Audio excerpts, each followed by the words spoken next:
back, everyone, to the Progressive Brothers podcast. This is episode 20. Please hit the like button as you come in, share the video if possible, and hit that notification bell so you get all the updates from the Progressive Brothers podcast. Make sure you follow us on Twitter as well, at brothers_podcast. So today's topic is the digital divide is a fight that needs to be fought for brothers on the progressive side. And so a lot of people have been asking me behind the scenes, what kind of agendas does, a progressive person fight, especially a black man, that they can get involved in.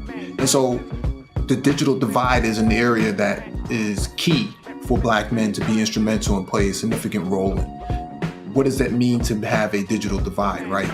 Digital divide means that there is a social gap in equity when it comes to technology between one group of people and another group of people. And so in America, the internet is seen as a utility. And what's happening here is that black people during COVID, during the pandemic, did not have proper internet resources for remote learning.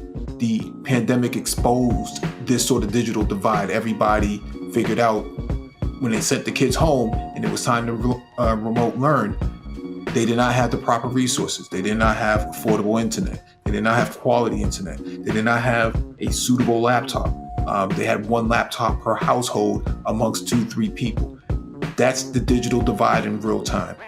You compound that with literacy or the lack thereof, and now you have a bigger problem on your hands. And so how do you remedy these type of things? Well, Biden's infrastructure bill plan actually addresses a lot of these areas, but you can actually get involved on the ground level. This is a progressive fight that needs to be fought, and I think a lot of black men can actually get involved in this. So what are the ways that you can fight for digital equity is what we call it.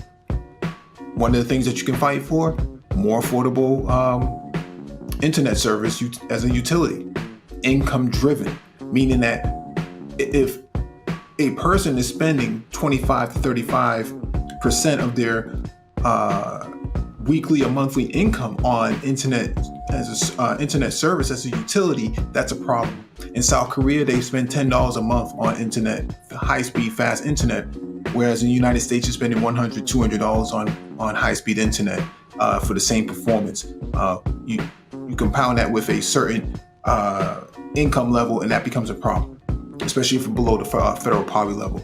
So income-driven internet service as a utility, definitely an area that can be fought. What's the next one? People having access to quality devices, right? A MacBook, very expensive. A Windows computer, almost as expensive. A Chromebook might be the bottom of the barrel in terms of cost. And so how do we create access to the latest levels of hardware devices that allows them to do remote learn as well as have sufficient technology at home? Well, we can set up programs inside libraries that allow people to pick up, one, their literacy rates, digital literacy rates, as well as two, get an affordable laptop at the end of the training or whatever it is that they're going to be learning for in order to have access to this quality service. And number three, we can create digital ambassadors.